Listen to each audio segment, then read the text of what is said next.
While the crowd was distracted by the sudden weather, I was able to flag down a passing sheriff's secret police helicopter which was conducting routine surveillance operations just overhead.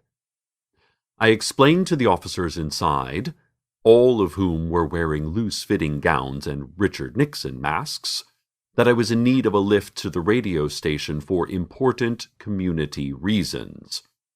They did not respond, but they also did not do anything else, so I hustled the representatives from the University of What It Is onto the craft, and we left the hostile mob listening docilely below us. "Please tell me everything," was how I casually started the conversation with Dr. Kayali. She blinked. "That would take a long time, and I feel like much of it would be things you already know," she said, continuing. "For instance, tying shoes, operating your own tongue, feeling insecure, and other things. You would know these things already." I clarified that I meant everything about Carlos and her university. And this is what she said, as we hammered our way across the sky.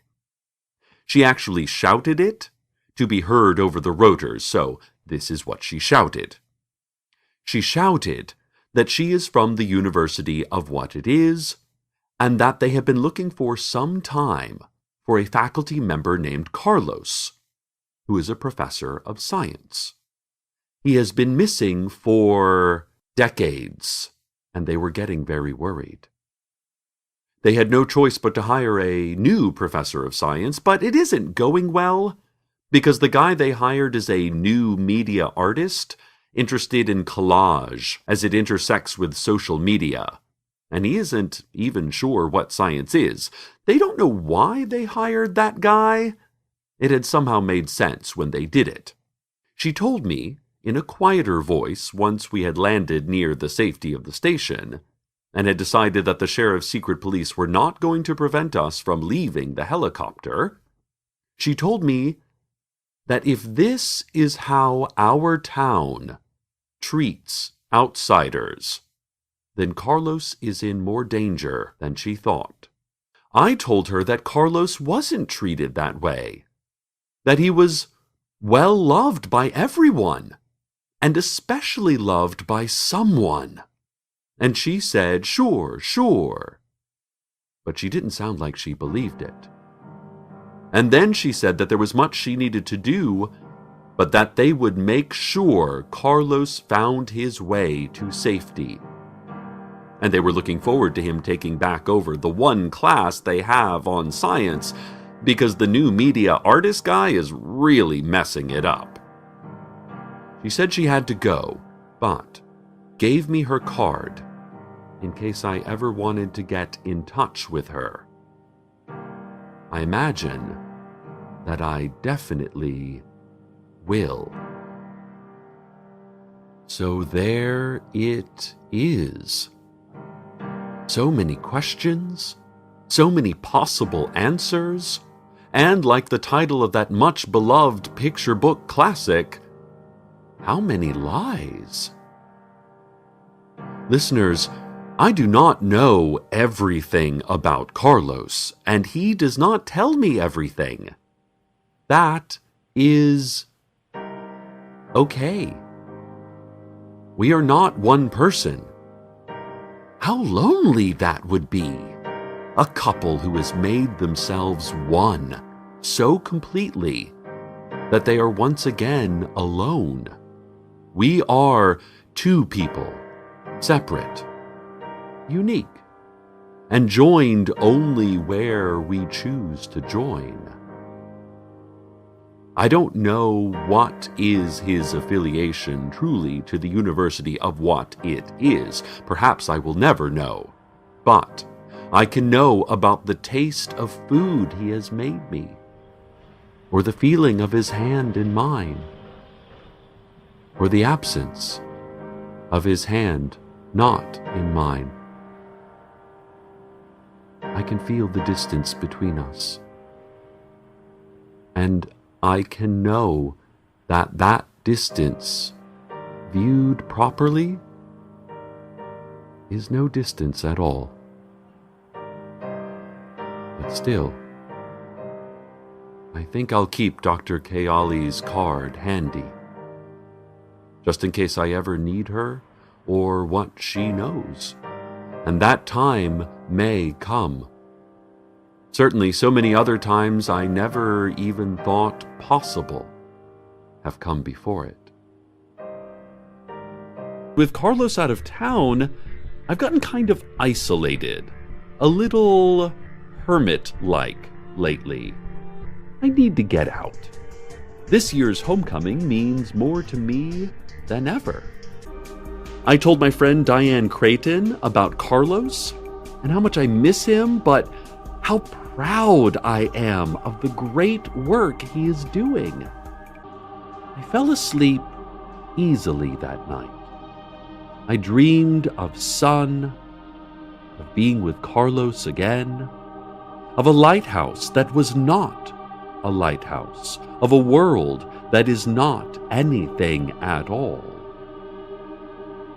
Perhaps a dream of things yet to come.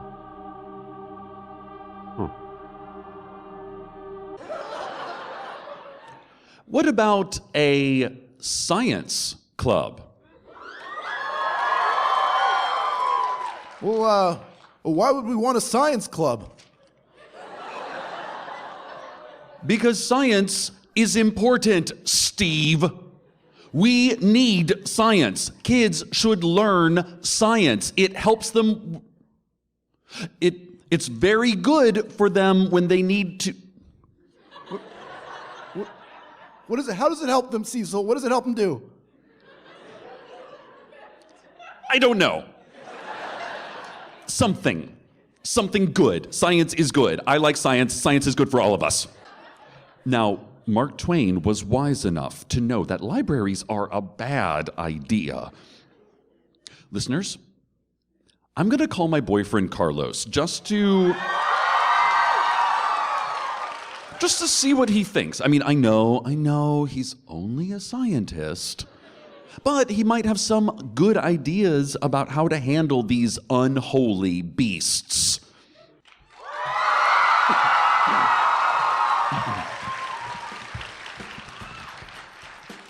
Hello? Hey, Carlos, it's me. I'm calling you from the show. Oh, hey. Yeah, I was listening earlier, but I got distracted with work.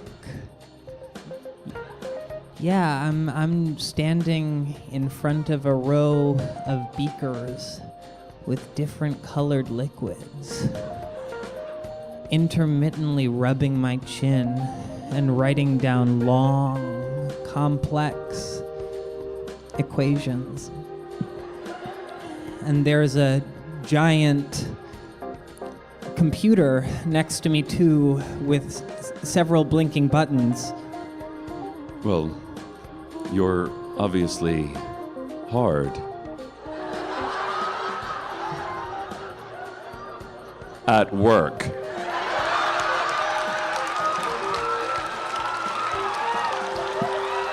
Hard at work. And I really hate to bother you. No, wait. How are you able to listen to my radio show from an alternate desert otherworld? Oh, I just reprogrammed my phone using some basic scientific laws, and now I can actually live stream your radio station. Yeah, so time doesn't work correctly in Night Vale, and it works actually even less correctly here. So sometimes I get old broadcasts from before we met, and once I heard a future broadcast, but I turned that off as soon as I realized what was happening because, some things just aren't meant to be known. Anyway, so I heard that you announced that there's a new wing of the library opening. That's exciting. No, that is not exciting. Well, actually, technically, yes, it is exciting, but it's like the horrible exciting. There are escaped librarians on the loose, and listen, this is one of the few times that I am glad that you are in an alternate dimension. At least there, you are safe from bloodthirsty librarians. why would we need to be afraid of librarians? Librarians are helpful and kind. I mean, I don't want to generalize about all librarians, you know. Certainly there are some mean librarians, just as there are some mean people. I mean, just as there are helpful and kind librarians and people. They are no different than any of us. So I myself have never actually met a librarian. Yeah, since I am a scientist and not a writer or editor, I've never actually had to read a book. Oh. Yeah, and thus, and have never been inside a library. But I had friends in college who were literature or journalism majors, and they told me that librarians did things like help recommend good books and find important information related to their interests. And nearly all of my friends that have visited a library are still alive. A little over half. Anyway, I don't see what all the panic is about. No, Carlos, listen to yourself. This is insane. Perhaps, you know, Cecil, but as the great mathematician Albert Einstein once said, the definition of insanity is available inside this cave. Come inside this cave, come inside this cave, and the definition will be told to you. It is so nice inside this cave.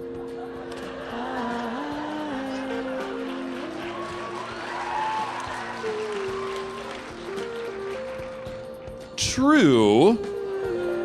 Now, Carlos, even though there are no librarians where you are, I want you to be safe. Or, better yet, come home soon. I'll see you again soon. I promise. I don't know what to do with myself without you. I love you.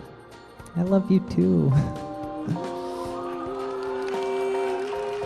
And, you know, Cecil, I'll be fine. I'm a scientist. A scientist is always fine.